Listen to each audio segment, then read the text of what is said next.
Welcome to Buffalo and the IPC Ice Sledge Hockey Championships of 2015.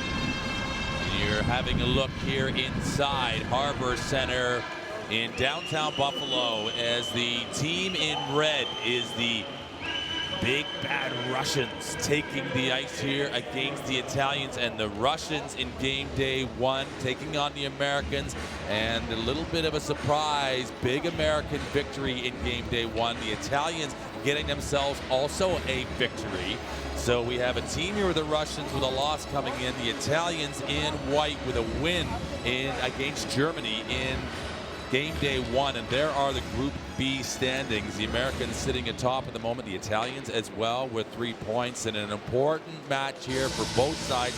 Really going to change the complexion, this particular one, as to how this Group B is going to sit. And my name is Brent Pope as we look at the referees and the linesmen for today's matches, and alongside me is the expertise of an ice sledge hockey legend himself, twice a world champion, 3 times Paralympian, a gold medalist twice as a Paralympian as well, and most notably in Sochi just over 12 months ago. Taylor Lipset alongside of me as we look at the Russians, and yesterday defeated by the Americans in that game in game day one, and a little bit of a surprise scoreline if we're honest.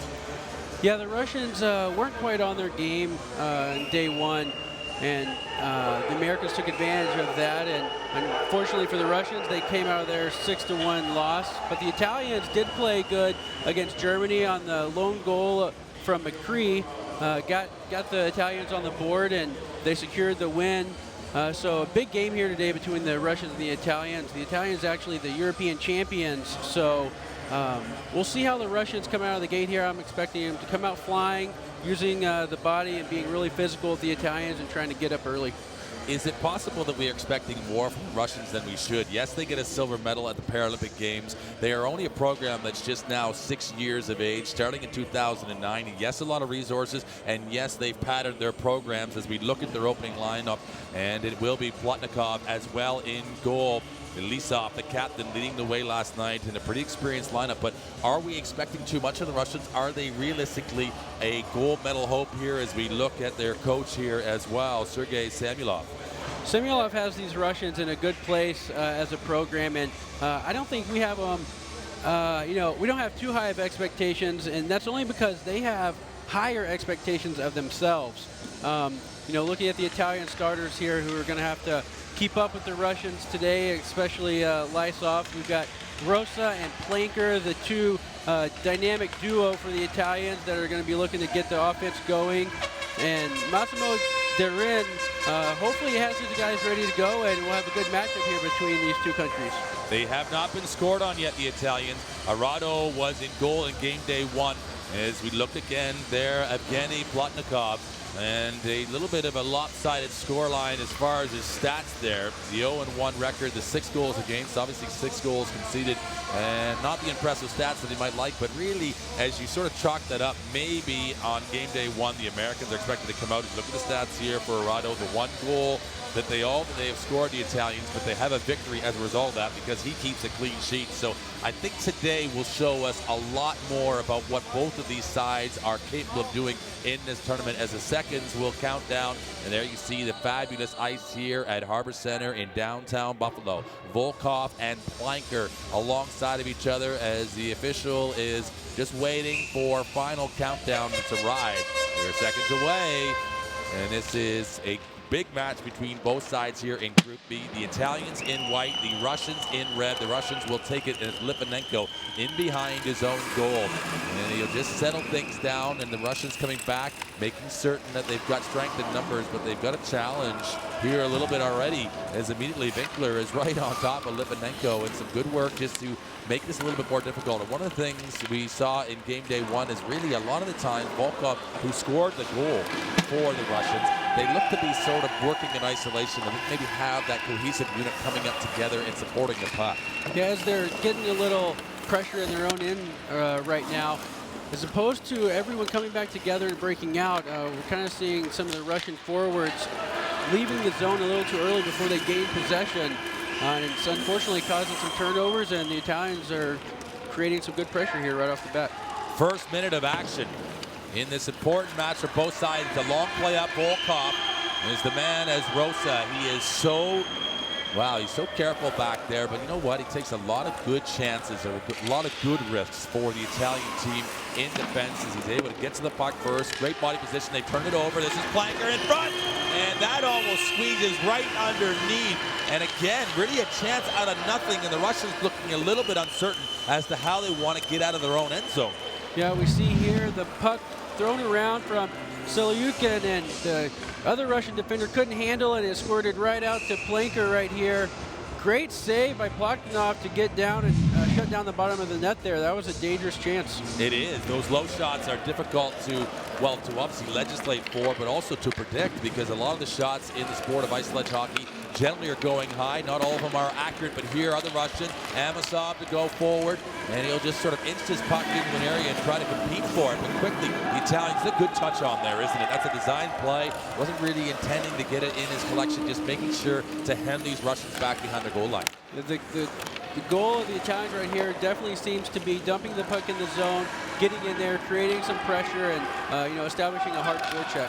Amasov carry it. He's dropped it back. A shot, and look at that one there. That really kind of comes out of nothing, and it happens that quickly. That Bartikov just ripping one off that left wing and uses the right hand, the inside hand, and he goes right across the face of goal. We've seen a lot of opportunities for various different teams over the first couple of days here from that sharp angle right about the hash marks on the outside of the circles. So it seems like everyone is seeing something from that side, and we've seen it pay off for a couple of teams already. It gets past Lysov and goes all the way down. So we have a Lysov and a Lisov for Russia. And we'll make sure to be as clear and as precise about that. One a defender, one an attacker. Here they come, though, as it's a good body contact from the Italians, and it will go in Arado, and he elects to be safe about that one. Possibly could have continued play, but he'll settle it down and allow a line change for his team. Let his guys take a little breather right here, and like you said, make sure they have the guys out there that they want to have matched up against the Russian second line here. And Chekmarev, the player for Russia, looking at, they've got a couple players in front in their alignment. Chekmarev will take this draw. Didn't see a whole lot of him in game day one. Rosa, though, you'll see a lot of him. He has the puck on a stick. He gets it up, but it's well controlled and kept in. As Selyukhin, number 17, just putting in a position for Sokolov. Back to Selyukhin now, and he's just trying to find a lane. He makes a good play across the offensive zone into an area for only his teammate to get back, Volkov. And again, they're just trying to manage this puck, but the Italians are good. They know how to keep him to the outside, and they sort of just regulate the defense, but really Rosa is the steering wheel back there. Both these teams really good at playing the puck to an open area and letting their guys skate into it, and not necessarily forcing a direct pass, but using the open areas of the ice and trying to create something off of that. Bertnik is the player to move it across. It's into a place again for Sokolov to compete. It's out. The Italians actually goes off of the back of the sled. And that's one of the things you'll see a little bit. You'll see actually the players, a lot of times the puck going into the back of the sledge because the inability obviously to go and skate in reverse and to be able to do it with a whole lot of quick speed and transition. Yeah, one of the most difficult things to do as a player is to always be facing the puck. We see Planker here coming up the left side with a chance, looking for a trailer. Planker was the guy already for the Italians to get the best chance of this hockey game. That came inside the first minute and a half, but it's wrapped around by the Russians. It'll get out into the neutral zone. And there is their captain here, Lisov, who has it. Dmitry Lisov. And he's coming up now from behind. They'll lay it into an area and into a race for this puck. Planker will pursue it. He actually loses one of his sticks. It almost looked like, in the way they handle, almost losing one of his oars as he's paddling his way down the ice, and to get into position to apply that forechecking pressure. It'll just get out. There is Lisov. He is dumped and back into their own zone. The Italians will go. Radice is in behind his own goal, and immediately he is met with the forecheck from Volkov. Into these difficult areas, Lisov, this is a danger player, the captain, and Arado snatches it right out of the air, and that's how quickly it can happen, isn't it? We can be sitting here watching play, and an opportunity can burst from nothing. Everything coming out of the forecheck for the Russians right there, just hard work deep in the zone, creating a chance for Lisov. Scoreless between the Russians and the Italians in Group B in game day 2.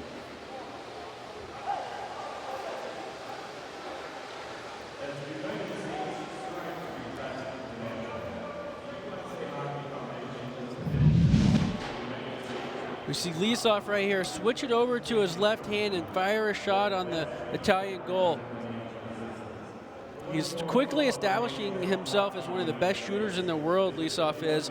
And you can see one of the reasons for that is the fact that he can use both hands. You see him get the puck up in the air, good velocity there, but the Italian goaltender saw it all the way into his glove. It's particularly impressive how much power he got on the shot, given that he was actually unbalanced on the play and actually falling down as he releases it. That was accurate. If he doesn't make the save, I think that goes off the far right post and in. I agree. Great shot, great save. Amosov to take this face-off, 5-on-5. There we see not quite 5 minutes gone in this first period. And we'll look at the chance here. Whoa! And wow, is that a quick strike? And Varlikov, I believe, is the man number 5. Oh, he made no mistake of that, and Arado doesn't get a second chance. One of the biggest things in sledge hockey is the inability to quickly get out and face the shooters off of the draw. So you see the Russian battling for the puck, and it just squirts right out to the center of the ice. But the Italian was tied up by the number 14 for Russia. The Varlikov just right in the slot with a chance to rip it on net. Very intimidating indeed, because it happened so quick off the face-off, and it just shows you those small margins of error. But the way he finished the shot there, Varlikov, incredibly impressive. As the goal, as we say, Varlikov, the assist on the play is going to come to Kuzmenik and also to Amosov, who was on the draw on the play. Good work here as the Russians have scored first. And they will work now in their own defensive zone. Amosov back in a good defensive support position. And they are, that's an important thing, isn't it, of a center iceman. He's taking the face-off. So we see a lot of changing between forwards and defense in this sport. But to come back as a centerman, you're kind of the first forward to provide support for the defense. It's really your job as a centerman, is to provide that extra layer of defense between the opponent and the goalie, because the defenseman's job is to kind of chase the puck carrier into the corner, so the centerman has to make sure he's out in front. Here comes Varlikov again. Dangerous shot there, and he just winded and weaved his way forward. He had some good work from both of his wingers, causing some kind of interference, some delaying, and forcing the Italian defenders really to push back. It gave him more time and space, and he was dangerous enough from that position in which to potentially score again on Arado. And so that goal is 4:53 inside this first period. Again, it is going to be recorded, and Vasily Varlikov for Russia gets the goal. Kuzmenik getting the assist, and it was, in fact, Alexei Amosov, who was on the draw, who wins that back, and they really took advantage. The Russians, they are in with a face-off in their own zone now, and 5-on-5. They're trying to get themselves settled and just arriving a little bit late. Chekmerev on his own time, and the linesman electing to remove him from the face-off circle. You know, that last goal is, one of the reasons why face-offs are so important in this game. The puck is squirted out and a shot on net within a blink of an eye. Real important in the sport of sledge hockey to control those face-offs. It continues to be contested for, and down on his side there, Planker, who can shoot well himself. Russia will take this momentum forward. Kuzmenik will keep rolling, and the Italians almost in retreat, aren't they, as they have their backs to the attacking forward.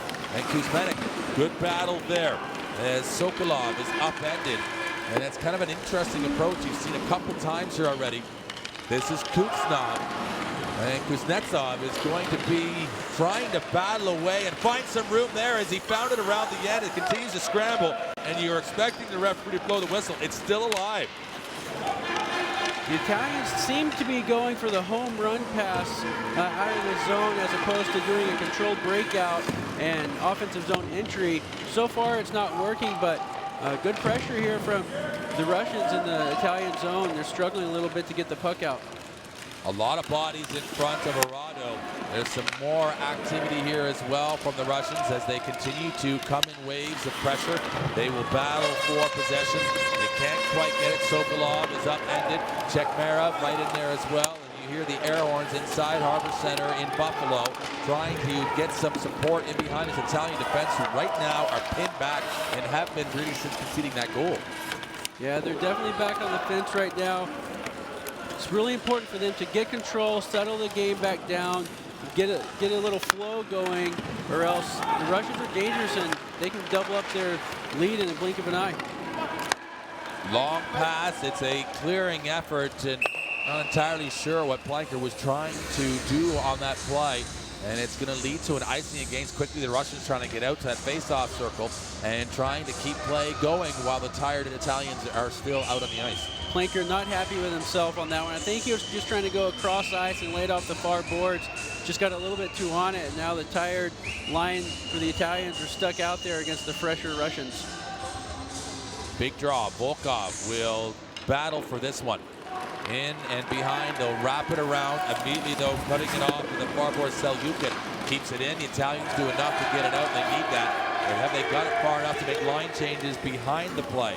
Quickly getting to it, Litvinenko will turn it up in that transition game with the Russians this time. It's been waved off. Rosa going back, and Rosa's great at that, but under the sort of speed and duress of this Russian forecheck, you're going to wonder just how much he's going to be able to be that guy to go and just carry the mail out of his own zone as he wraps it around, hoping that he's going to get some support on the near side. Pamphilov not giving him any. Litvinenko certainly not helping him either. The Italians are doing enough just to sort of force this into be a 50-50 puck, and they touch it, and I wonder whether or not that's going to go all the way down, and it will, because the Russian player was actually offside. It was a delayed offside, and he intentionally touches the puck there, and the whistle being blown. Little break there for the Italians, free out of the zone and all the way down, and they really need to focus on this face-off here, try to get control of the puck, win it back to the defenseman, and try to set something up here, possibly get a shot on net from Rosa back on the point.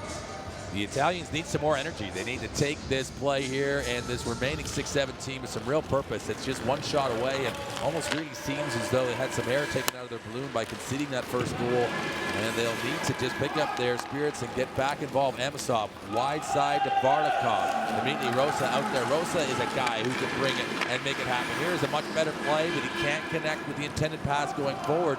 And as a result of some of this loose accuracy from the Italians coming out of their own zone, they're spending more time inside their own defensive zone. They just need to settle down a bit here and stop looking for that stretch pass and really establish something here in the game. It's a little, disoriented with the icings and the turnovers and that sort of thing. It's pretty much just a game of face-offs right now. Interesting, the Italians 58.1% face-off victors in the tournament so far. The Russians under 50%. They are in a good position in the offensive zone here now. They aren't able to hold it in. This is much better from the Italians. They've been able just to put it into an area where they can compete for it and at least give themselves a little bit of restructuring at the back. Arado will just leave that there for his defensive teammates. Now they will just see what's available to them. They need a few more strength in numbers, and a few more bodies coming forward. And they will just work here now to continue to try to get some progress in this neutral zone. And Lysov, the defender, moving it up. And it's a good, strong play to Varlikov. Immediately, though, Rosa is in a good position. Gianluigi Rosa in. Dangerous. Arado is down. And he will be very important here in this remaining 5:06 to keep this scoreline at just 1 for the Russians. Great save by Arado there with a Russian forward right in front of him. I believe it was Amosov right in front looking for the tip. And then Varlikov was even on the backside as well. But a great save by Arado here. We see a turnover by Rosa. Didn't quite get out of the zone. Shot on the ice. Just looking for the tip in front. But Arado tracked it all the way down. Laperti having a few words for his opposite number. And Vasily Varlikov. And I don't know how well the Russians speak English, but I'm sure they understand each other as they are in those engagement areas. Context clues. Yes. And now an opportunity for both teams just to sort of reestablish just the game plan again with the remaining 5 minutes. And you get a sense that this remaining 5 minutes of the first period is really going to be quite pivotal, because if you see another Russian goal, you can almost see that the Russians will maybe start to take control of this game. But if the Italians can just hold on here and get through this first period and just kind of regather their spirits and their energy, it will bode well. Massimo Durin, the coach of the Italians, just telling his guys to calm down, get back to their style of play, and kind of control the puck in their end, and establish some flow here. That's the thing the Italians are lacking right now. It's just the flow to the game.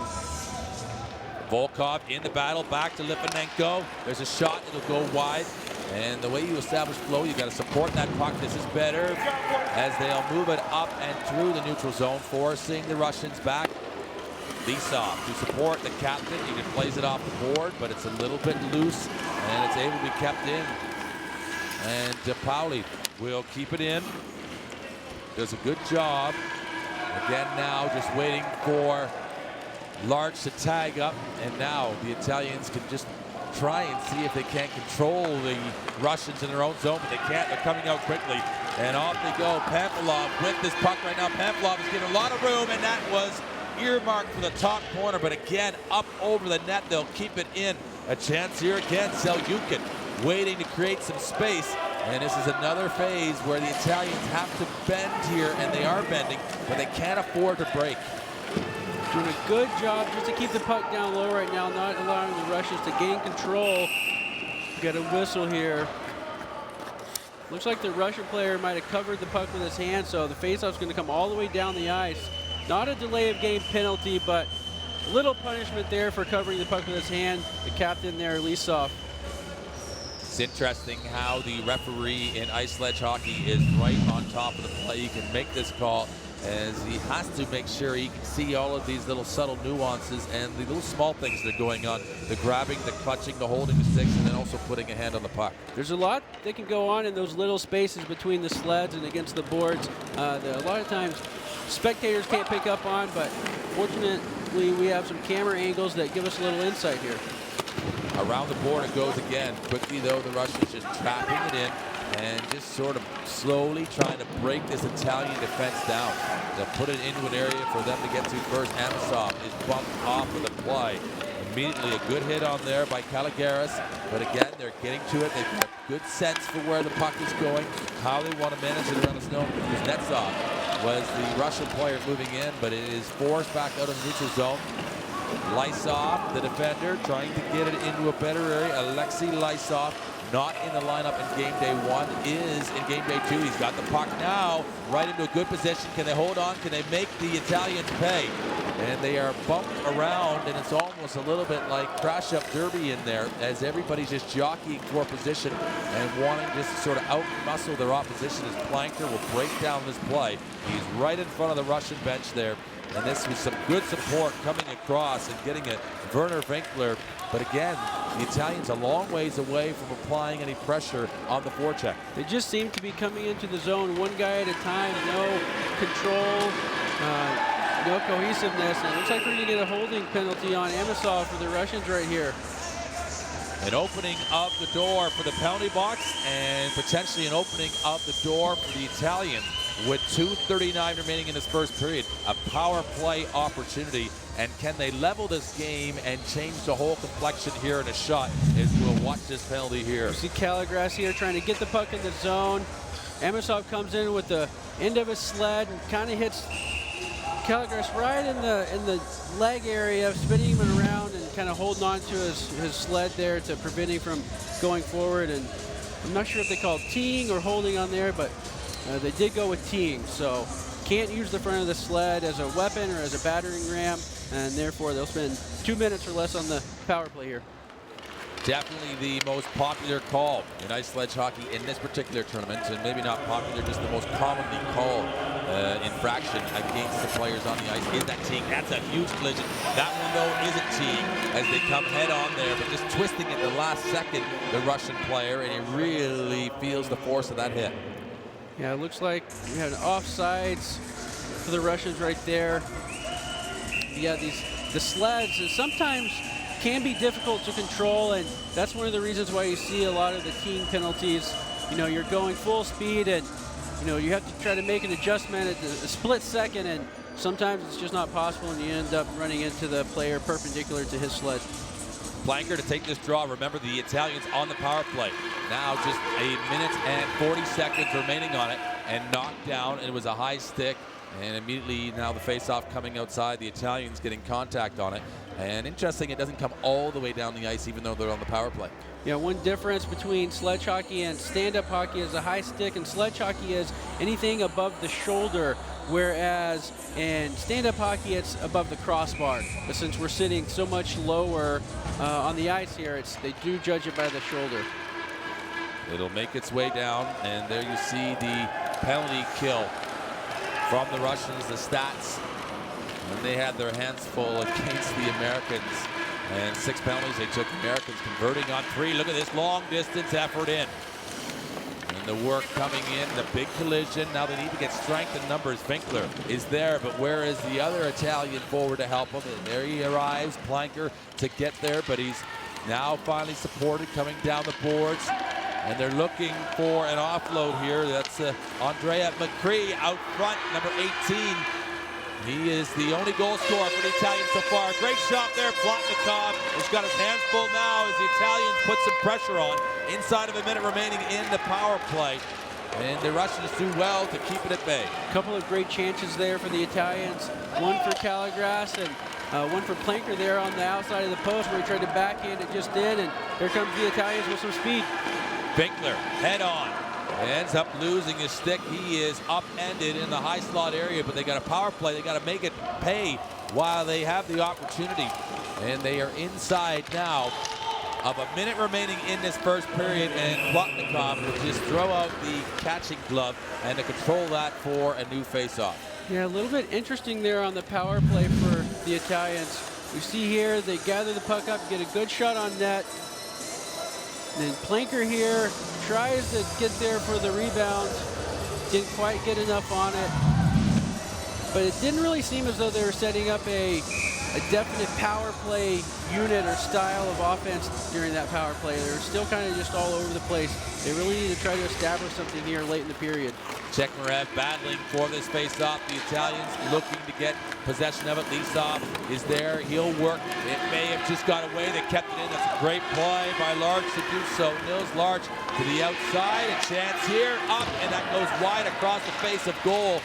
And the end of the power play has come as Lisov will head forward for the Russians. The captain, has he got the defense turned around? Rosa is turned around. Look at him go. Lisov, he's got a man he tries to find in front. He can't quite retain the purchase on the puck there to get it out in front in time. They've got it in a good position, though. They've killed off this penalty. A chance to score, Chekmarev. And it goes wide there, and a great opportunity as they continue to apply the pressure.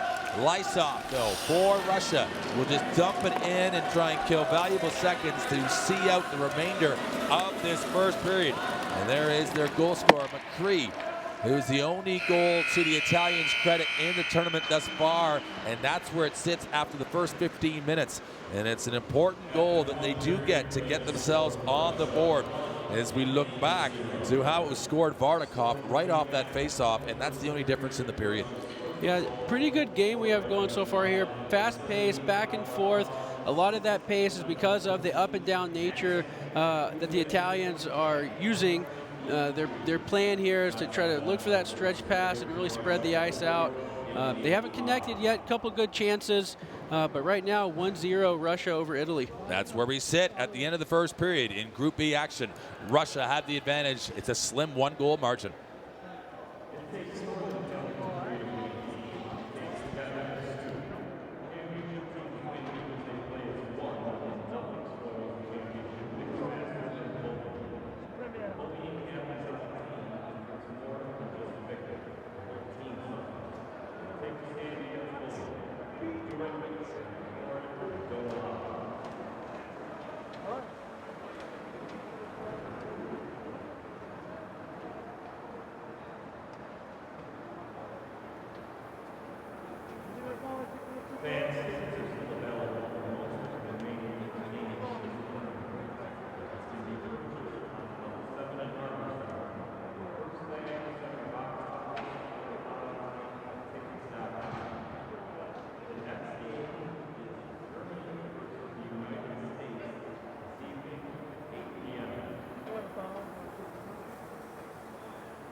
Welcome back to the 2015 IPC Ice Sledge Hockey World Championships. You're looking at the Harbor Center as we are awaiting the return for this second period of action.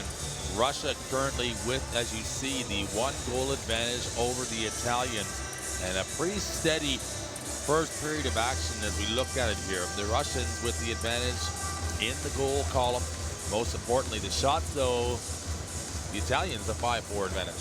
Yeah, both teams really just trying to figure each other out right now, trying not to make a mistake. You see 4 scoring chances for the Russians, 3 for the Italians. Face-offs pretty even, 8-7. And the power play, 0 for 1 for the Italians. The Russians haven't gone on the power play yet. But like I said, both teams just kind of feeling each other out. A little back and forth play here. But the goal by Varkolov, a couple chances early on for the Italians. Good saves, both ends of the rink. And then we have a quick goal off of the face-off. It just pokes out to Varkolov and he roofs it up top over the glove hand. Great shot on that. No chance for the Italian goalie. It was a sensational finish there. As you watch again, there was another fly. Varkolov was up and over, and as so often is the case, those near misses, but the physicality, a big part of the activity in that first 15 minutes. A few exchanges, power plays back and forth, but lowering the boom, and they were bringing the thunder. But it wasn't necessarily instrumental. It was a face-off ability for Varkolov really to get possession. And the good work, it was actually taken the face-off by Amosov. And Kuzmenchev will get the assist on the play, but a second assist as well to be awarded too. As you look at the Russians as they prepare and get ready. And we are on the countdown for the arrival of this second period. And as we look at the complexion of this game, only 15 minutes gone, the Italians with a victory already in this tournament. The Russians not yet with one. This could, in fact, be a fine edge, how the Russians approach this first 5 minutes in the second period with only that one shot in it right now. And depending, off a face-off, as we saw the only goal in the game so far, or on a power play, or on one of these incidental hits that happen, the referees are pretty tight. This is really still in the balance. The Russians really need to come out and set the tone here if they want to take control of this game. Be nice for them to get a quick goal, pad their lead a little bit here. But in the Italians, they need to come out and kind of establish some kind of flow. They don't have anything really going yet. They played a good game yesterday against Germany. They had a physical presence, forechecked really hard, but nothing really going yet here. But the good thing is we got 2 periods to go and not a lot of damage done yet. One of the interesting things is we look back to day 1 when the Russians took on the Americans. One of the most formidable players for the Russians in that game, Nikolai Terentyev, who's not in the lineup today. And he's one of the faster players who can run alongside kind of as a running mate to Lisov up front, the captain, as we're looking here at Sergei Samilov. And they don't have him today. And is that just a rotation of players in and out of the lineup just to balance the spread of the responsibility over the course of the week?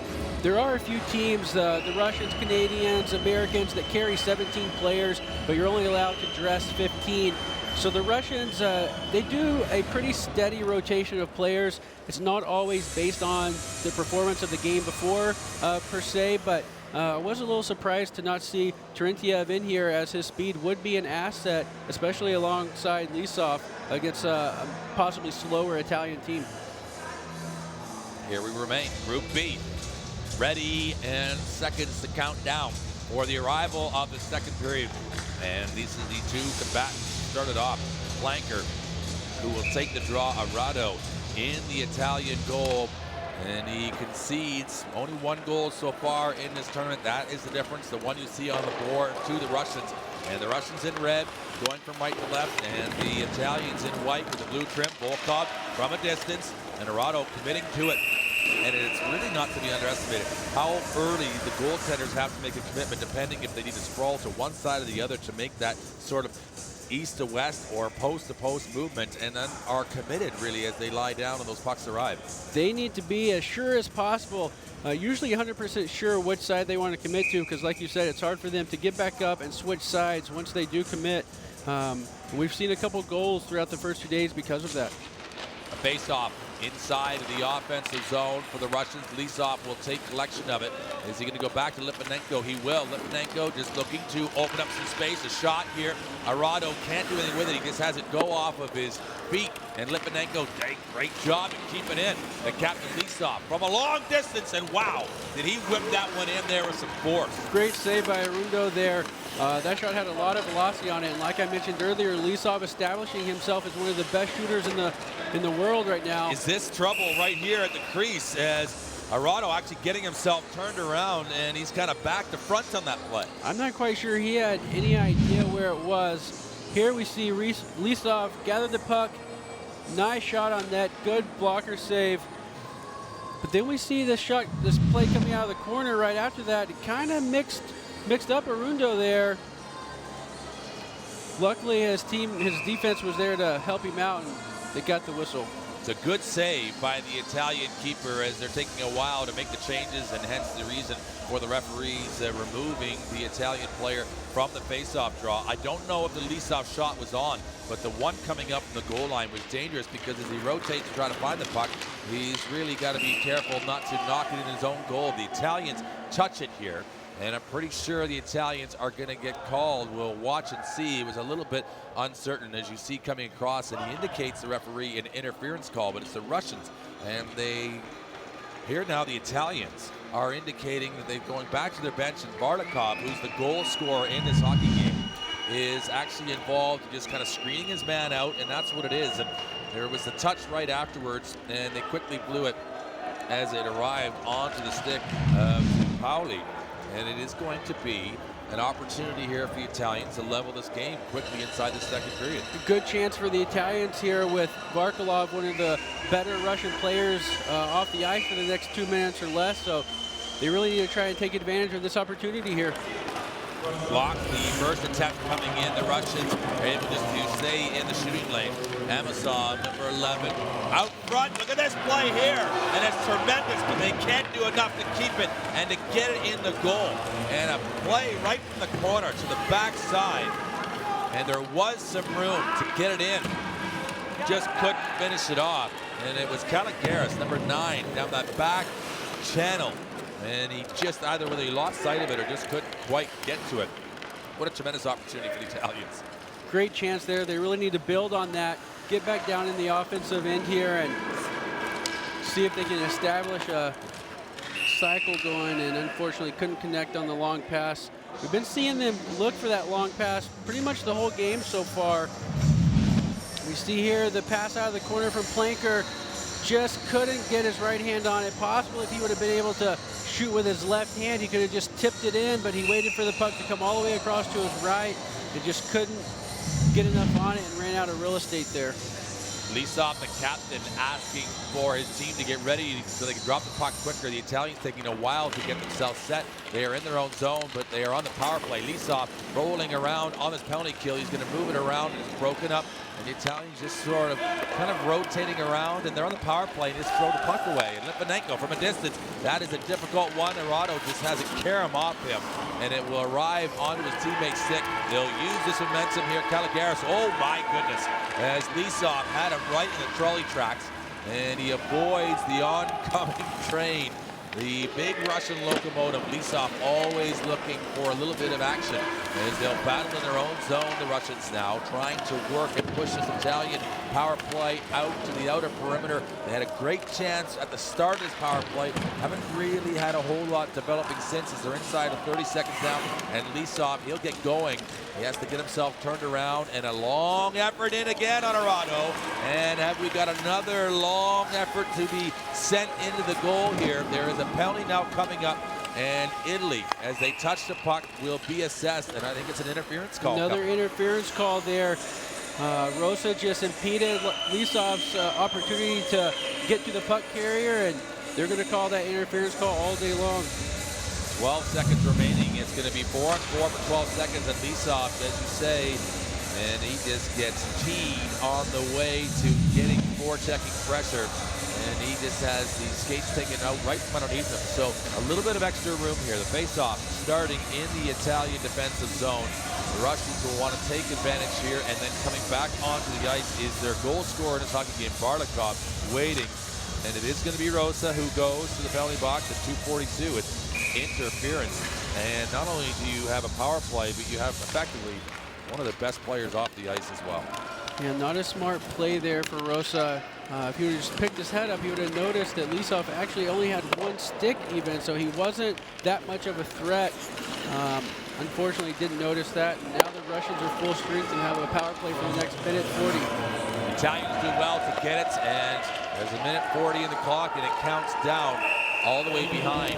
And I'm surprised by that. I think they'll bring the face-off to center ice because the Italians are actually short-handed. The even strength aspect of the particular exchange, only 12 seconds on it, and the referees are discussing this right now. And I think the face-off will just come back to center ice there, as they probably were still thinking that the Italians, well, the Russians, that it was even strength, but they were able to ice the puck. Nonetheless, there'll be a face-off here at center ice coming up for both sides, and the Russians with the power play advantage now, a minute 36 on the clock. Honest mistake, and he'll get heckled some from the other linesmen in the locker room later on after the game. Well, they were showing us on the concourse level where the real action happens, and it happens on the air hockey table. They were saying as well, they love the sport, and the referees are fantastic at world-class level. They are at every level. They are real servants to the sport. You get nothing but respect for their contribution for here in this game as they'll move forward over, drop it back, stepping in. Lisov is on his own. He gets hit hard. The offload. Can they keep it in? They just do. And they'll just ride that tightrope of the blue line. Lisov is a guy that you want to get the puck to. He'll roll around. He's attracting two Italian players to keep an eye on him. Pamphilov, he can shoot. He got an angle there. They can't get it through to Arado. They scrap and they claw for it, and out he will come. And he gets the glove hand on it. 47 seconds remaining in the power play. And again, looks a little bit uncertain, the activity on this power play for the Russians. Good job by Arado there, tracking the puck down and freezing it. But yeah, it looked like they had plenty of time for Lisov to set something up there, and his guys weren't reading him very well there, and basically just ran himself out of options. Selyukin will sit in behind this draw. As the face-off edge jumps to the Russians, they get another one. Selyukin, number 17, coming in. They got a chance here on the short side. Pamphilov is trying to get the advantage. He's looking for a shooting lane, an opportunity to get it to someone who's in a better position than he is. Lisov, who is preferring to shoot with that right hand, but he can do right and left. Volkov, that's a good play. It's a tight angle, and he can't get it in on net, but it's still collected by the Russians. They'll retain possession, 20 seconds on the power play. Rotating and rolling around here, keeping it on the perimeter. Lisov from a long distance, and a great block to get there in time. Werner Winkler preventing it, and the official calling the play, and high sticking actually with the puck up, as you say, above the height of the shoulders. Correct. Lisov with a great opportunity here. They had better movement this time after that last face-off, and Lisov with an open shooting lane here, but the Italian defender gets there in time and prevents the scoring chance. But the Russians doing a much better job of establishing some rotation and good passing to open things up there. 9 seconds counting down on this power play opportunity. Maybe a chance here for Barlikov to get in. Has he got something else in store? He's the man credited for the only goal in this hockey game, and back to even strength. Rosa, a very instrumental part of this Italian construction. Defensively, offensively, he moves it wide side, and they've got some momentum as Caligaris is trying to link onto it. They will at least push the Russians back into their own zone. But right now, it doesn't really look as though either team is right on the verge of scoring. But we thought that when this man scored on that face-off, and boy, did he change things in a hurry, as it will go out and can't keep it out, as Barlikov is able to just move it in. Got to get back on side, though, again, tagging up these players. Spend some time in there, and it's that balance between getting out quickly in order to allow the retransition game to start now. Linking on to the end of it. This is Russian attack. Amosov waiting for some support. Caligaris will push him out. A little bit of a drive-through approach there from Rosa. Always looking to come up with a puck is Rosa. Off, and does that go directly out? and they're saying it actually skips, and I don't know if it went off a player or went off the glass before it hit the protective netting, because it almost seemed to go direct out of play. I think the referee is going to say it just nicked the glass before it hit the netting. A good break there for the Italians, because that could have been bad news putting the Russians on the power play there. Potentially a delay of game called to the Italians, but it will not be assessed. And as you say, very small margins here at the moment. Timeout taken by the Italians. They need a breather. They are just the one shot adrift as Russia continue to carry that margin, as a goal scored in the first period by Vasily Varlikov is the only difference in this hockey game.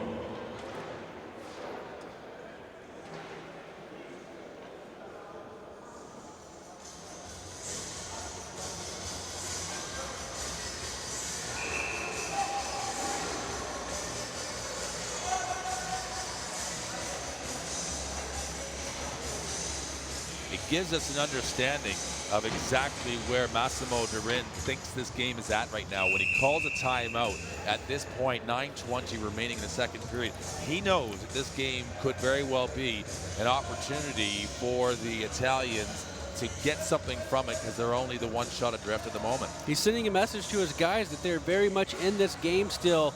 If they would just settle down, get something going here, and transition into the offensive zone and try to get something established in the Russian end.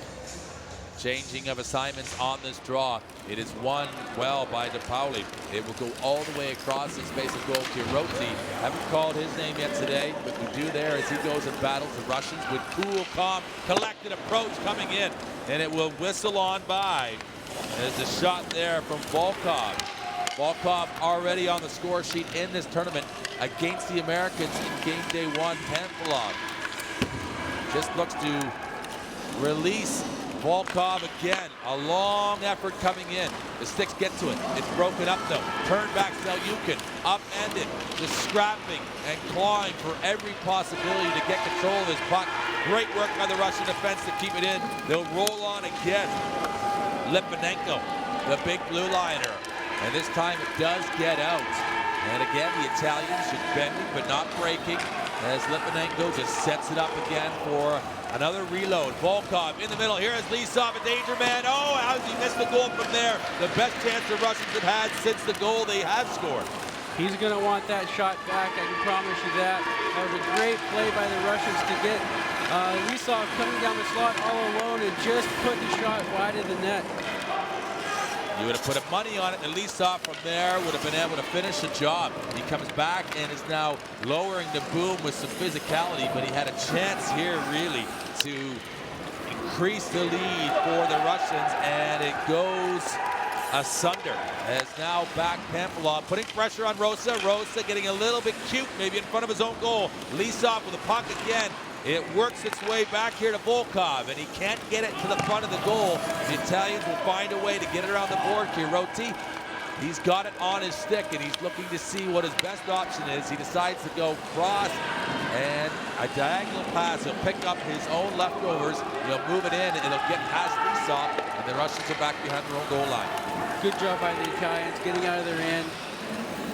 They were under control that time, and now creating some turnovers with that forecheck that we saw in game one yesterday. Lisov is battling there. Varlikov will get it. They will move it off of the neutral zone. Look at Lisov. Look at him go. It's like someone has just pushed him on by, and it's like he's getting a push from the back, and the wind was only in his sails as he flew past the Italian defender, but couldn't come up with it before Arado gets out and able to secure that puck behind the goal line as he keeps his footwork in front of the goal line there, in front of his goal. But we'll watch here again this Russian chance. Perfect pass from Ilya Volkov to Lisov right down the slot, and just puts the puck wide. You really see Lisov kind of taking over the game here in the second period so far. He's had a lot of good chances. He's showing off his speed now, his physicality. Just needs some more support from his teammates and try to connect and put one in the net to double the Russian lead. Lisov is the guy most likely to score, you would think, but he hasn't scored yet in this tournament. as he continues to work, and that was as good a chance as he's going to have, and may have, in fact, nightmares about that one if that comes back to haunt the Russians, because he was in great shape there. Bardakov goes off the body of Arado, off the post, and a great opportunity there as Bardakov almost doubles up his own scoring in his hockey game. Great play by the Russians to see Bardakov down there right along the goal line all alone. His teammate finds him and had a great shot on net, but just went across the crease and hit the far post. Selyukhin is dispossessed of the puck, and Flanker will just see it out into an area. Now really full fire is Kaligaris is putting the pressure on Litvinenko. Litvinenko almost drawing him in. Does a nice job just to button him in behind his own goal. And here come the Russians with some speed, 3-on-3. Amosov wide side, can't connect the pass though. And it's intended for Bardakov, who has the only goal in this hockey game, and it continues to stand. As we're 5:50 remaining in the second period, Bardakov trying to get it back. It will be the Italians though. 2 against 5 players. The Italians, a long shot in. It's a great one there. Flanker. It's a long distance call, but it's not answered as it will go into the neutral zone here now. Amosov is hit hard as there's no way to get around the Italian defense on this near side. And they'll just chip it into an area and force Italians to go back again. McCree also, he's the only goal scorer in this tournament so far.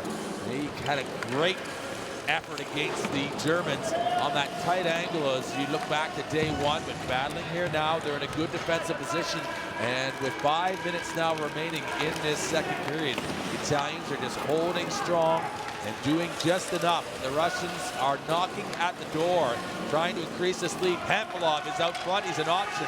It doesn't get to him, though. And then the Italians will go around the board. Flanker can't get there either. And Lysov, the defender for the Russians, good job. It's just putting a hand on that puck to settle it down. That's McCree. As Kuznetsov gets hit hard, they tag up, and everybody's on side again.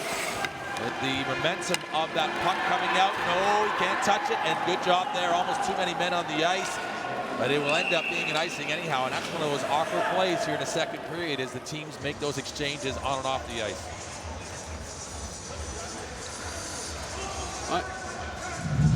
We take a look here at Bardakov down by the goal line, just trying to slide it under Arado, and just goes off the far post. He beat the goalie, but not quite enough angle on it to sneak it in the far side there. And a little bit of post luck, as you say, and a great line earlier saying that Arado must be living right to get that rub of the green. And he's kept this score within 1, just enough on it, and the angle off of the post as well. Russia battle, though, for possession in red. It just squirts out. Selyukhin is going to see what he wants to do with it. Bardakov will just set it up. Looking around here, rolling to the net. Volkov is just going to hold it, and he can't do enough with it. It gets around to Selyukhin on the defense, and a little bit sort of uncertain how they want to put this play together, but they've got an opportunity here. They got possession. They just can't assign those passes perfectly, making it difficult for them to maintain the control they would like. And Lysov, again, into those battle areas, and the Italians not afraid to get dirty and roll up their sleeves and to get in those trenches with the Russians, as it'll come around now for Litvinenko. Will he shoot from this strange angle? Possibly. He goes to Bardakov, who was the intended recipient in front, and Arado again. He's been very key and strategic in taking those face-offs at key times. Great decision by the Italian goalie to stop the play. They were pinned in a little bit there, and now he'll give his guys a chance to catch their breath and get a fresh line out here. 3.5 minutes remaining in the second period. Russia still on the back of the Bardakov goal, maintain a slim 1-goal advantage.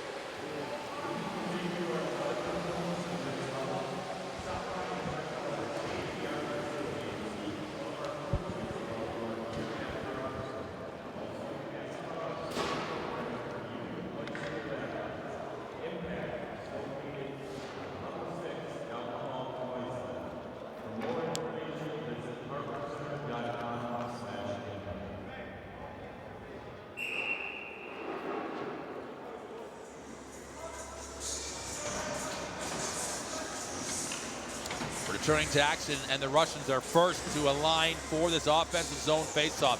They know the importance of a second goal here. Possibly could break the spirits of the Italians before the end of the second frame. The Italians a little bit more resigned and a little bit more sort of reluctant to get back, using every valuable second just to recover their energy. The Russians maybe showing a little bit better conditioning here. They want to take advantage. They know they are on the cusp here of potentially opening this game up. The Italians will win it, and it will go back. It's kept in by Lysov, the Russian defender. You bring up conditioning as a big factor, definitely a huge factor in the sport of sledge hockey, but you would expect that from the Russians to be in a little bit better shape. They're actually full-time athletes. They get paid a salary to train full-time, unlike the Italians and some of the other countries here who most of the Italians have full-time jobs, have families, and they practice and train and play sledge hockey, not on the side, but in addition to, other things in their lives. So you would expect the Russians to show a little bit better conditioning, especially at this point in the tournament when they're still relatively fresh here in Game 2. Fair comment indeed, as Litvinenko is the man on your screen. He is a very capable defenseman and just very steady pair of hands back there, as Varlikov, the goal scorer, will come in to take this face-off. And Volkov is the man in front. They try to win it, and Arado again quick to cover it up, but it's a very valid point. Just the disparity and the differences between the nations here at World Championship level as far as the funding, the programs that support the athletes to be full-time or to be able to, like you say, balance real life with the competition at this world-class level. As the Italians will win possession, that's across the boards and into the neutral zone. Selyukhin is the first one to it. Lysov is just waiting, countering, looking for a lane in which he'd like to open up his Italian defense. He got one now. He's moving well. Look at him go. Look at him go. He's up and over. And Lysov again. And it's a case almost of all the cake and no icing. Or they might say all Swedish, no finish, because he got finished here now. He's trying to get it across in front. Here's their one from, and it's high again. And the Russian players just can't hit the goal. As a goal scorer myself back in my prime, I can kind of relate to Lysov right now. I think he's just holding on to the stick a little too tight. He hasn't scored a goal yet. Probably feels like he should, but Russian chance right here. And again, the Italians just holding strong, holding their nerve. And you're right, just that little extra, and it's a hard thing to explain those who are more capable of it than others. And I will be honest with you, I was not one that was so capable of scoring. But it is a touch thing, isn't it? And also the pressure that comes with it. But this is Lysov. Here he goes across the line. He's got the defense turned around. He's in a good position, but he's actually maybe taken himself out of his preferred selection, the right hand, to be able to get that drive off. And he leaves it into the slot area, but not enough done with it by the Russians when they do get that chance. And again, kind of a squandered opportunity. Another good chance, but just holding on to the puck a second too long. If he's going to make that drop pass to his teammate, he should make it a little bit early before he runs himself out of an angle, or the possibility of a give and go with his teammate. He's definitely trying his hardest here to get one of those goals back for his team. Here he goes with one more chance coming across the line with one guy to beat. And there looked like the 10th opportunity for the Russians realistically to score, and they still just have the one goal to show for it. The Italians just hanging on with everything they've got here with 1 minute left in the second period. And it breaks up a little bit, gets a little bit sort of toing and froing as Plotnikov coming out trying to just get collection of the puck. He couldn't. It actually slips away from him. And the Russians then are now having to recover just to make sure that they don't concede anything up the Italians late. Is there something on here, though? And some great defense, though, by the Russians to respond. As a partial opportunity looked to be developing, but just snipped out before it really could. And a little bit of a twist and turn, and Pamphilov possibly, oh, wow! On the delayed call, everybody wondering when the penalty was coming. The Russians said, you know what? There's a little bit of room here. I'm gonna rock and roll and put this right behind Arado, and they've doubled their margin. Not really sure what the Italians were doing there. Once they saw the referee stick his hand up there, they all just stopped skating, and number 7 here says, all right, well, I'm going to put the puck on the net. And that's all it takes sometimes, is just put the puck on the net. Pamphilov there takes what the defense gives him. and there was all sorts of room.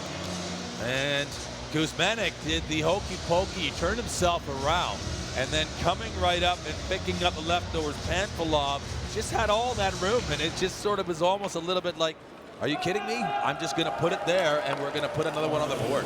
Rado was completely out of his crease. Wide open net for Panfilov to shoot at. I just can't figure out what the Italians were thinking there. They know they have to touch the puck before the play is blown dead, but upended late. There isn't going to be a penalty on it. The seconds counting down. And how important will that goal play out in this third period to come and potentially the final period in this match? 2-0 the advantage on the back of the Panfilov strike late inside the last minute of action. And the Russians really benefiting there. They getting the majority of the action, but really kind of an awkward play that kind of came from nothing. Although they had some better chances in that period that they weren't able to create and get the result from. Yeah, I'm just still stunned at the lack of effort there at the end of that period by the Italians. They were holding on for dear life there at the end. They had done all the right things to keep the game at a 1-goal differential here, and then to just give up with 25 seconds left there and essentially let a free shot on net where everyone was just standing still. I just can't fathom the thought process there. Now they've got an uphill battle. Lisov, the captain, will take his troops off the ice. They'll have a break. So will we. Come back and join us for the third period. Russia now with a 2-goal advantage. It's still all to play for in the remaining 15.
The hockey hotbed of America, Buffalo, New York, hosts of the 2015 IPC Ice Sledge Hockey World Championships. Welcome wherever you're watching around the world.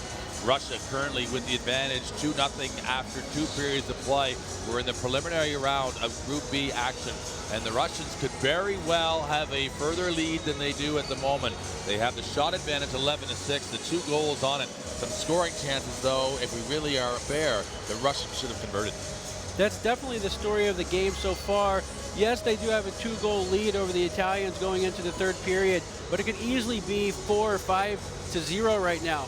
The Russians have done a good job of creating pressure and turnovers on the Italians, but just missed their chances on the breakaways, the shots, wide open shooting lanes, the ability to get a puck across for great scoring chances, and just haven't been able to bear down and convert, which is actually really uncharacteristic of the Russians. They're usually a very disciplined team and able to convert on these chances, but thus far only able to put 2 goals in. They look a little bit at times as we look at the Pampilov goal, the second one. And it was a good work there from Kuzmenik first of all, and Pampilov is going to get credit for this goal as he just finds a way. Great patience as he waits for the defense to open up. And there's a little bit of a drive through from the Italians. They think they're in the shooting lanes, but they aren't, as Pampilov is a sniper there, and he really sees that far side of the net. But he didn't have to look that hard, did he? Because there was quite a bit of room on that right side. Murado was really out of position there, the Italian goaltender. He was way over to his right. There wasn't anyone from the Italians putting a lot of pressure on number 7 Pampilov there, and he just took what the Italians gave him. And that's a sign of a good team, but you look a little bit at the Russians' performance, and maybe we're being a little bit critical here, maybe because we expect, as he said, and that's what I said at the top of the show, are we expecting too much? But they looked a little bit at times like they are uncertain of their purpose offensively as to what they're trying to do, or a little bit indecisive.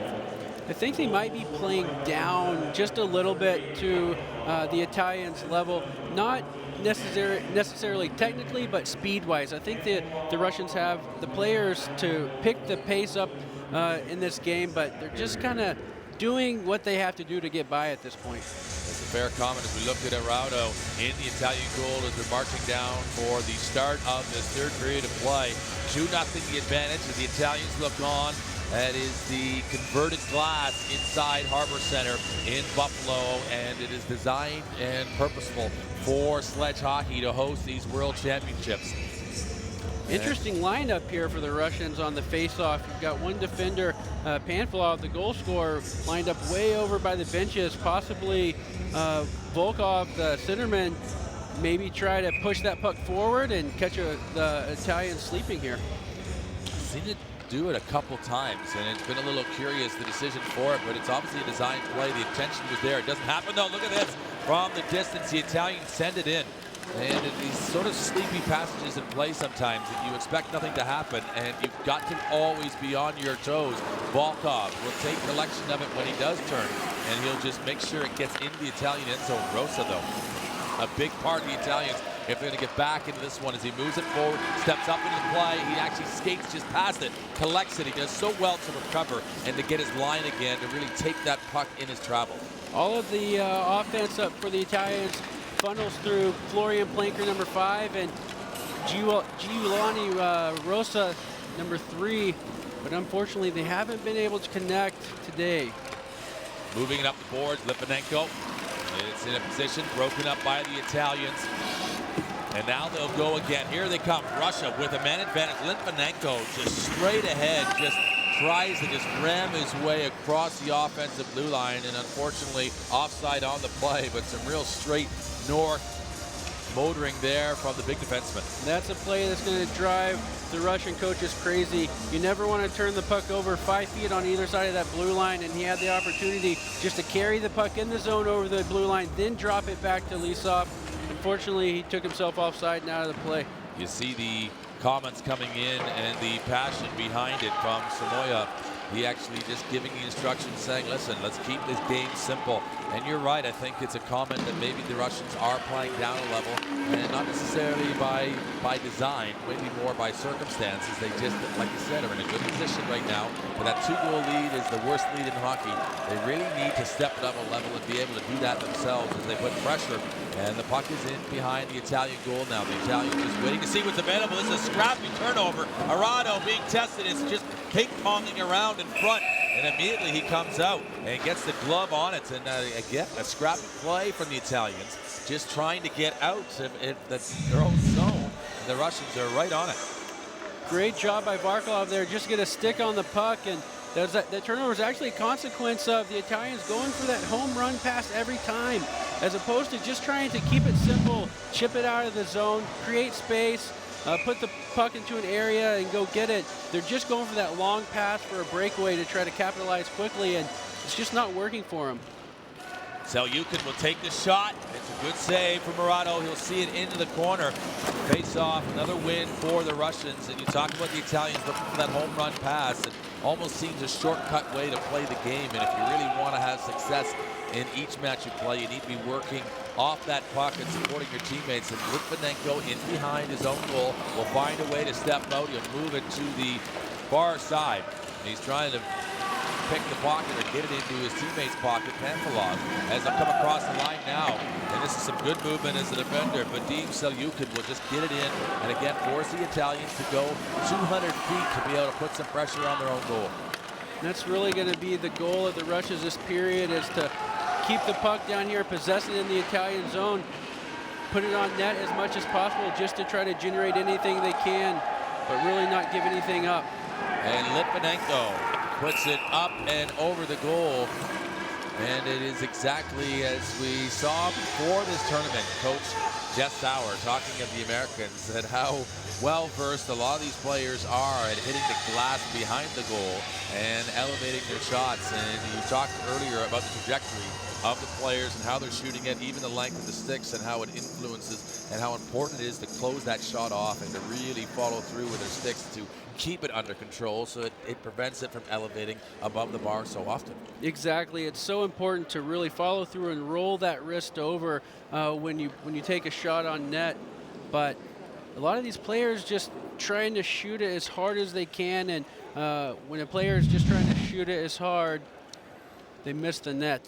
We look at the action here. Otto is getting some medical attention on the ice at the moment, as this is the replay potentially where he was injured, as you see all the Italians around. And maybe it's an equipment issue, I think more so possibly, as he's got both the medical staff out there and probably the equipment manager too. Stilatano looking on.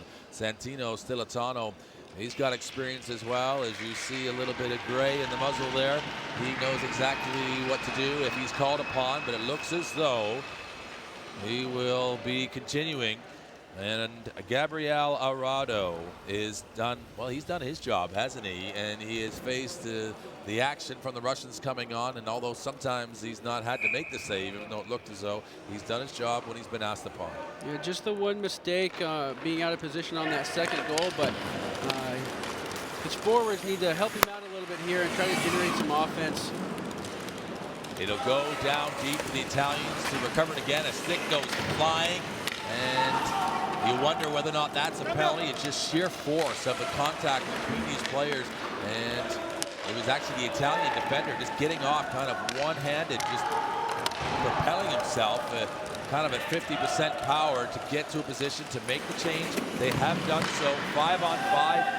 They can't keep it in time. Werner Winkler, haven't seen a whole lot of Winkler in this game for the Italians. He's a guy capable of putting some pressure on this Russian defense. It's been an interesting game for the Italians. Yesterday when we saw him play Germany, it seemed like we constantly were talking about Rosa and Winkler putting good forechecking pressure on the Germans and Flanker, but today they just haven't gotten it going and just a little disoriented. Amasov looking. Berniak is an option through the middle. It goes long. Arado down. Is that Arado's stick over there to the goal line area? That is, or certainly one of the players that picked up by the official. Here they come, the Italians through the neutral zone. And good collision there as Laperti looks to drop it in. Here they are, the Italians wide goes by the left post. Still going, and out of nothing here, the best chance of the game for the Italians to get on the board. Winkler, the man, was wide open. He'll hold on and wait and try to draw this Russian defense in. But again, just a loose play. Up and over. It goes, and a long shot coming in off the stick. Again of Rosa. Here come the Russians trying to break back. Winkler must have heard us talking about him there and didn't like what we had to say. Great chance for the Italians, and here comes Rosa. Rosa needs to make a play. Winkler out in front. It caroms off behind his own goal before it can get to the front of the goal.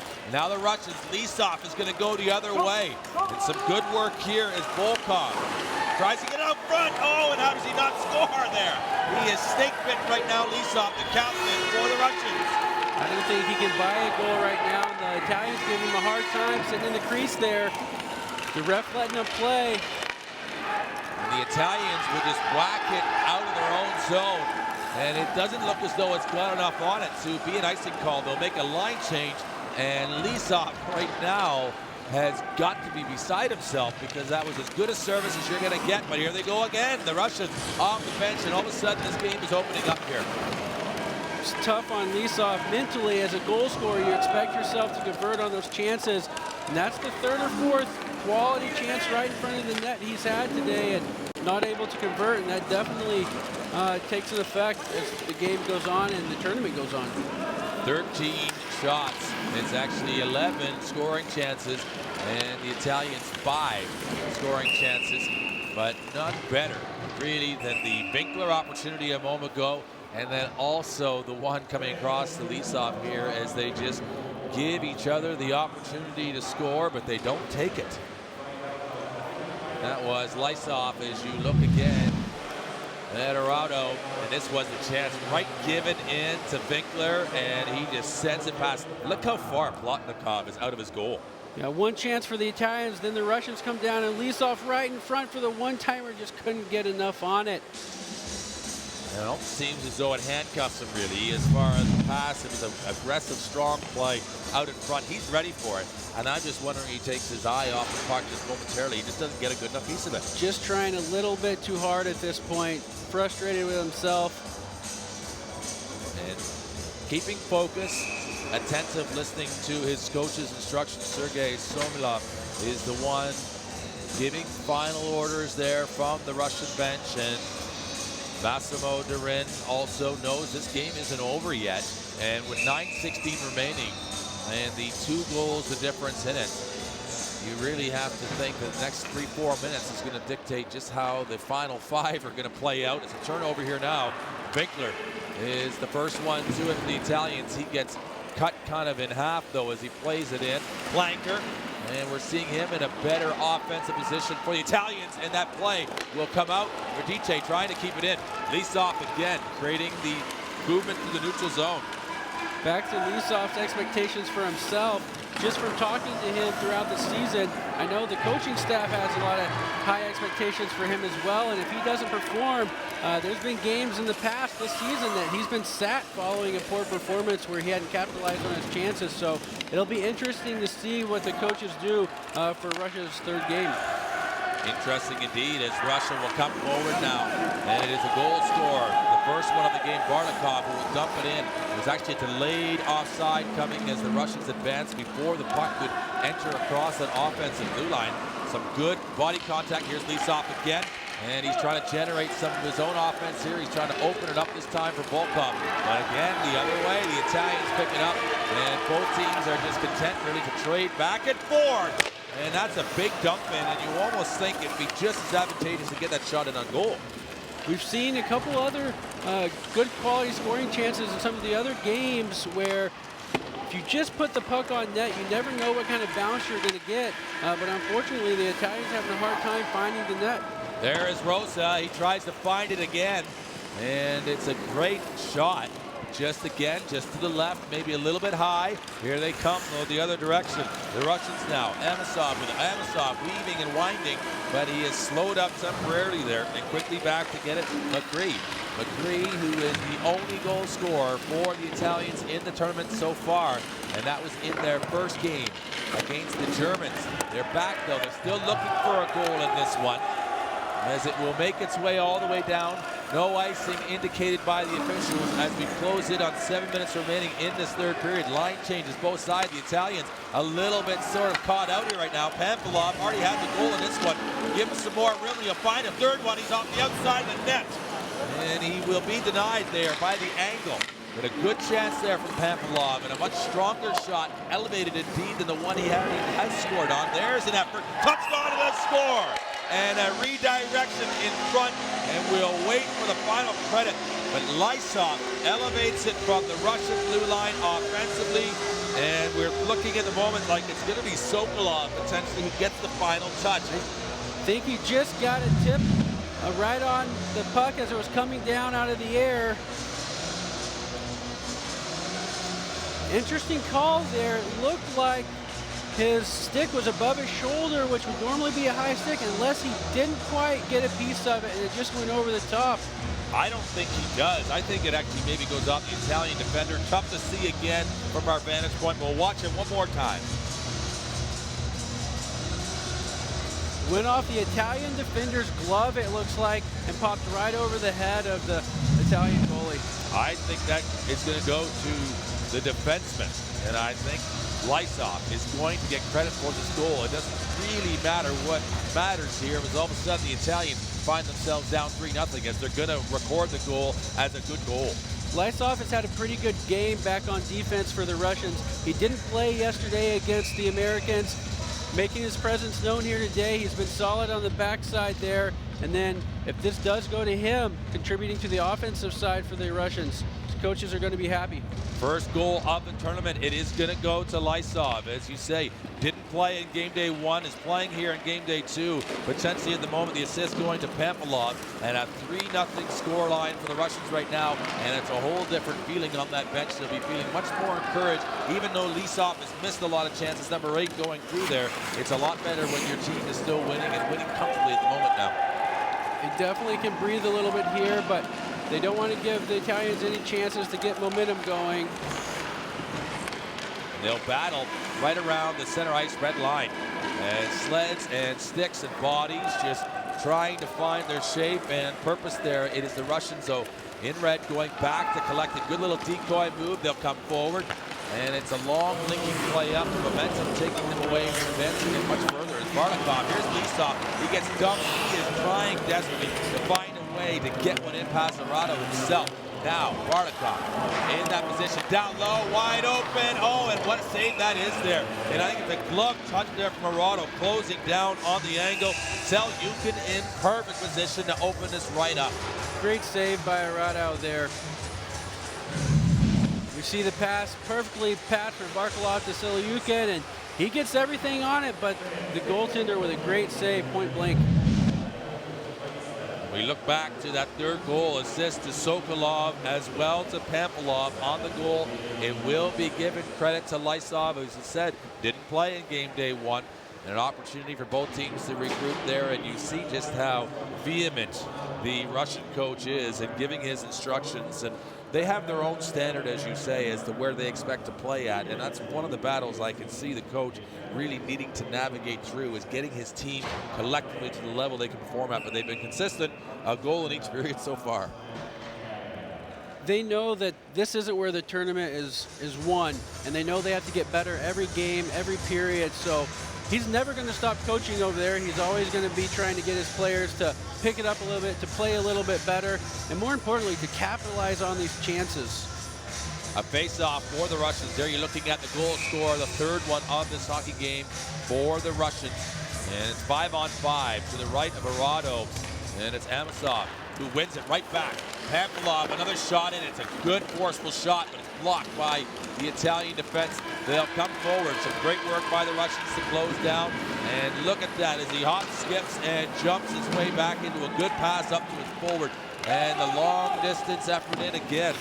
You really see the stuttering of the skate blades with all that force and power coming back and then having to transition the other way. This is a chance now. The Russians could really flatter themselves with another goal now as they continue to put pressure on the Italians. And they're right in behind this goal. And the Italians are all back. Binkler is trying to play it, but this is careless in front. And you can sense the Russians are on the cusp again. Yeah, back to that chatter on Lysov's sled there as he was trying to change direction. You usually see that when the blades are maybe a little bit too sharp. Not a big problem, but it is kind of annoying as a player because it is a little unsettling there as you're trying to control the puck and fin off a check.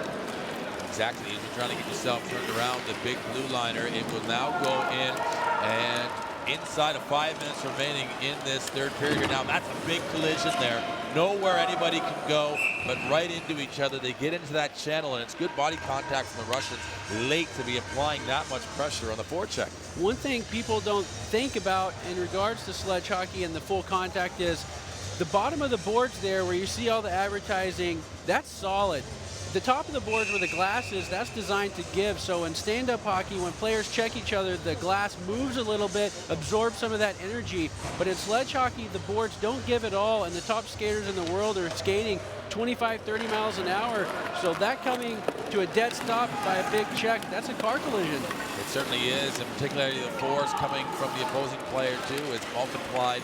And there really is some serious impact going on the ice there, as there is in any ice hockey competition. But this here, as you say, there is no give in those boards down low as the Russians continue, and they give no quarter to the Italians. They want another goal if they can get it. Lysov looking to find an option out front, and he just leaves it. A little bit of a change of kind of passing of the baton here as the other direction. Volkov will now come. And waiting, Lysov is wanting to get on that board desperately, and he almost puts it right through the backboard. Nails it through that USA Hockey logo, but it is not on net as they continue to threaten here right now. They will recover this puck, the Russians, and they look like they have a man advantage right now. They are just working that much harder. And they're on the perimeter, need to get their shots in on goal. They're waiting to see if there is another shooting angle available. Litvinenko, he is in great position, and he would have 3 points if there was uprights above the goal. As again, they'll battle and trying to get at the referee, giving instructions, allowing the play to continue. And from that tight angle, again, out front, there's a scramble. Can they get to it? A diving effort from Murado right now. Litvinenko, he might send one long in. He'll turn and twist until he's set and ready to do so. It's down low, and the Italians are just shoring up on defense here right now. Nothing can get through. They're doing a good job of clogging the middle of the ice up. The chance right here. They scramble around, the official right on top of the play. Lysov, the last man closest to the Italian goalkeeper, and he can't get a touch on it. As Lysov, he is definitely in and around the possibility of scoring. And he's had some, like you said, some great opportunities, and not to want to overly focus on maybe the inability to score here today by Lysov, because he really has continued to create the opportunities. When the opportunities dry up, you start to get nervous.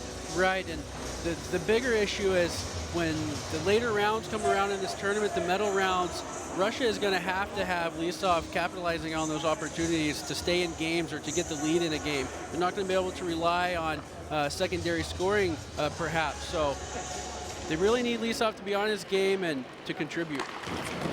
Italy will play it around. Can it get past? It does. And this here is as good a chance they've had in a while.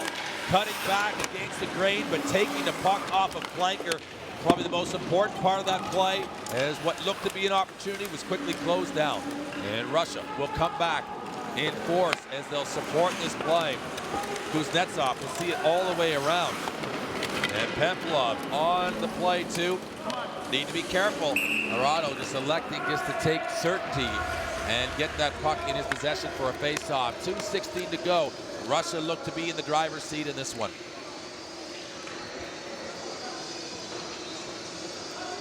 The Italians are looking pretty gassed. I would say the last 5 or 6 minutes or so have been constant pressure in their end, not really able to get possession of the puck. They've iced it a few times and really relying on Arauto to keep him in here. Only 3 goals on 26 shots, so he's done a pretty good job, just hasn't gotten the support from his teammates. And this is a good clearance from the Italians. Some temporary pressure, and then flanker has to just kind of swing off of the good effort by Litvinenko just to do enough to be deceptive and to force him to turn his sled away from him and the pressure he was under. Some good movement here, wide-sided. They got a fourth. It goes wide, and the accuracy again from the Russians, letting them down. And you see the frustration from the coach as he looks on there. And he knows those are important moments. And as you say, you have to prepare yourself for those moments when that shot there could be the difference between winning or losing if you get it on goal.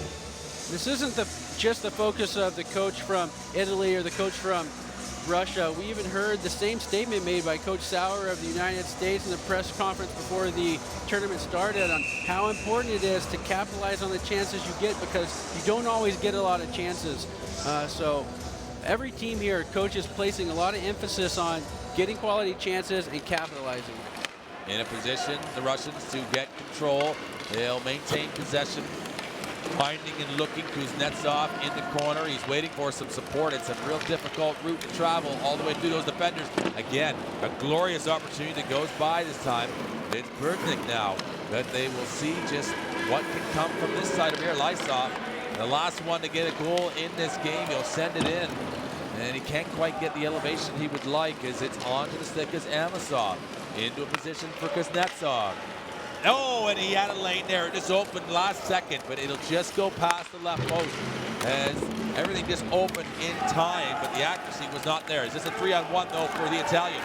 Will they do something here offensively? Can they create a chance and get on the board? And a little bit of drama here late. They do get a shot in, and a good one indeed. Makes it work for the Russian goalkeeper and Plotnikov as it goes all the way down here now, and both teams almost seem, in the Russians, send it all the way down the ice for an icing, but a little bit sort of unsure as to how they want to finish this game, but the Italians possibly running out of gas. Yeah, just a little bit too late for the Italians. They've shown glimpses of some positive things, some forechecking, some speed, had a couple of good shots on net, just haven't been able to put it all together during an entire period. The Russians actually call this timeout here, and it's an interesting one at 3-0. They obviously don't want to concede. Equally, they want to finish strong here in the remaining part that they have still left in this hockey game. And it's actually a good little teaching exercise when you say that Samoilov brings his team in and wants to make sure they're focused. He's basically sending a message to them that, A, the game's not over yet and you have to play through the final whistle, but to focus on the small things, even if it is, you know, a face-off in your own end with less than a minute left. You can't ever take a shift off. You can't ever take a face-off off. And he wants to send that message to his players right here, and we'll see how they come out and finish this game off strong, or if the Italians generate an opportunity here. Well, we've seen the difference in this hockey game right now. Off the stick of Barlikov, number 5, and it was a face-off victory in that first period, and it didn't look like much, but he was able to get to the puck first, and really that's what's separating these two sides right now, other than the 2 goals that have come since for the Russians. But that is the small margins, and this was run right on the Italian stick. Good defensive play to block it down, and they will get to it here. Pamphilov will just put it forward. Rosa, as he got something in store. Not this time, as Lysov is strong enough to keep it at bay, and the Russians, have they got one more chance? A feed, and it's aggressive right across the slot area, and it is just out of the reach of the intended Russian forwards going to the net, and the valuable seconds are counting down the Italians as it gets played up into the bench area. And it is going to be a face-off with exactly 10 seconds remaining in this game inside the Italian end zone. We've talked a lot about the missed opportunities for Russia and Lysov in particular, but I guess one thing the Russians can take away from this game is, even despite missing all of those chances and Lysov not playing up to his potential, they're still going to walk out of here with a 3-goal lead and victory on the sheet. They're just looking for maybe one last play here. They've got Lysov in front. Litvinenko is the anchor on the blue line. Volkov to take this draw. Can they win it? The Italians have it. Rosa tries to just carry him off the boards to safety. He isn't able to do so. It'll go back in behind his own goal. But the damage has been done, and the game has been won by Russia. 3-0 victors over the Italians, and now they both have themselves a victory in this Group B action, and they will sit themselves level, and they have one more game in the preliminary round in which to determine their final rankings. But the Russians have got to be pleased, not buoyant, but pleased to get sort of a really professional job done. They're going to leave here today accomplishing what they came here to do, and that's get out of here with a win. That's the most important thing at this point in the preliminary rounds. So they can be happy with that. They can focus on some of the technical aspects and the specifics of their play in a couple of training sessions between now and their third game. A consistent performance from Team Russia. A goal in all 3 of the periods. And there you see the final score in this preliminary match in Group B. We're watching the 2015 IPC Ice Sledge Hockey World Championships. We are at the Harbor Center in Buffalo, New York, and the Italians in white just getting themselves up onto the blue line. And we are just moments away from actually awarding the player of the game for each side. And it will probably be the Italians that will get awarded first. We'll wait for the announcement.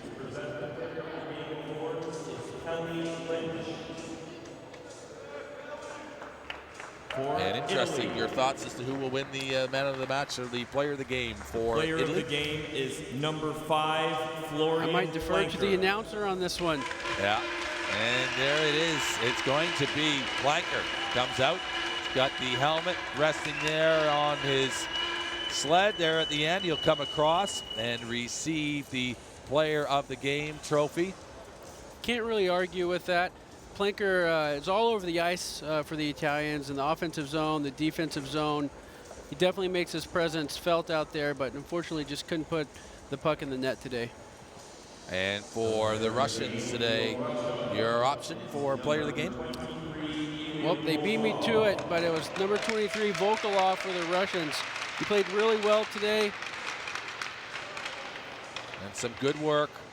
And he was in and around it, and they maybe missed a little bit of that speed and prowess from Trenchev not being in the lineup, but Volkov will get awarded with player of the game for Russia, and they're in a good position here as they are, both of these teams, the Italians and the Russians, but as a result of goal differential, the Russians will sit currently second in this group, as we will now pause and pay respects to the playing of the Russian national anthem.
Russian pride as they will now shake hands with the Italians to complete today's match, and a very well-earned victory as we look at the stats of this game. Final 3-0 Russia over Italy. They dominated the shots 18-7, scoring chances 15-5, even in the face-off circle, and both teams 0 for 1 for Russia, 0 for 2 for Italy on the power play, so not much on the power play or special teams, but overall, a win for Russia.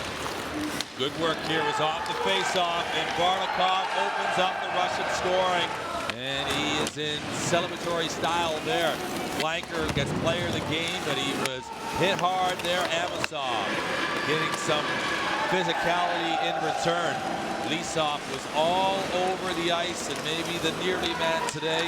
The groomsman, but not the groom as far as on the score sheet. A man with a plan for Russia. Pantelov, though, on a broken play, with a seeing eye shot, buries it for the second goal of the game and belonging to the Russians. And some good work here from Volkov right out front. And this was to their captain, Lisov, as we said, looked to be a little handcuffed on the play, but Lisov gets credit for the third goal of the hockey game. And those are the only 3 goals that we saw today in this one. And the Russians will go away as 3-0 victors. They are in the win column at the 2015 IPC Ice Sledge Hockey World Championships in Buffalo. So are the Italians. Stay tuned. There is more action to come from these championships. And that was Group B in the preliminary round. Russia 3, Italy, no score.